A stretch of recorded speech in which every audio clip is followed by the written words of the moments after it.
guilty on all 7 counts and sentenced to prison for a maximum of 12 years and a fine of $50 million.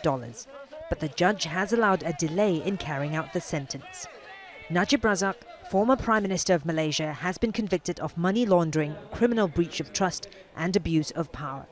That's for illegally receiving nearly $10 million from SRC International, a former subsidiary of state investment fund 1MDB. Yet, that sum's only a fraction of the $4.5 billion that US and Malaysian authorities say have been stolen from 1MDB. The judge rejected Najib's defense that he had been tricked by financiers. And he described the argument that Najib was led to believe the money was part of a donation from Saudi Arabia as an elaborate but weak fabrication. Najib and his lawyers say they will appeal against the verdict, a process that could take years. This is definitely not the end of the world because there's a process of appeal and we hope that we would be successful then. Outside court, supporters greeted the verdict with anger and disbelief. But there was also optimism elsewhere. Civil society groups and opposition politicians have fought for years to bring the corruption scandal to light. There is a sense of euphoria among the sense that justice is being served, among the majority of Malaysians.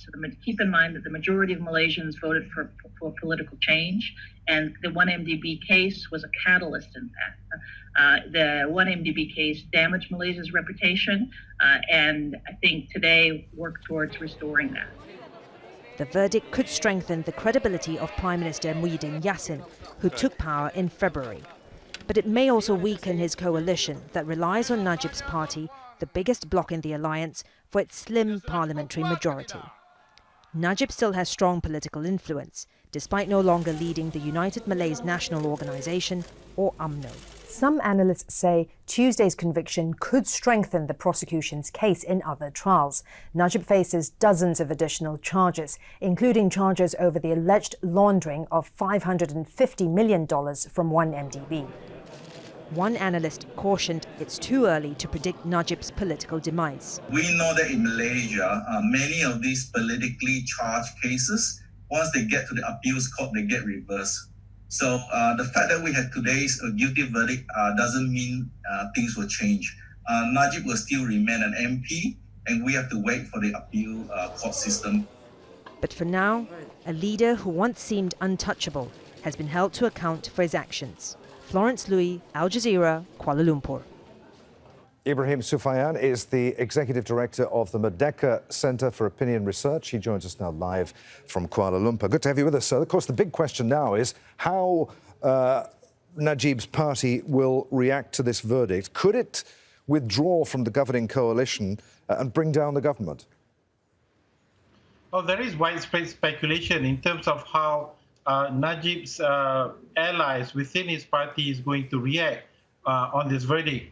I mean, just speaking to some people that I know, the verdict itself comes as a surprise at the high degree of, the 12 years as well as the loss on the 7 charges. So I think there's definitely going to be some attempt to influence the role of UMNO, Najib's party, and its participation in the coalition government.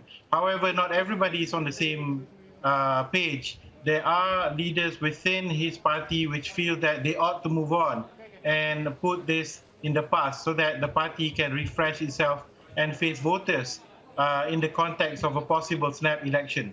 What about the opposition? What opportunities does this situation provide for them? What will it do now?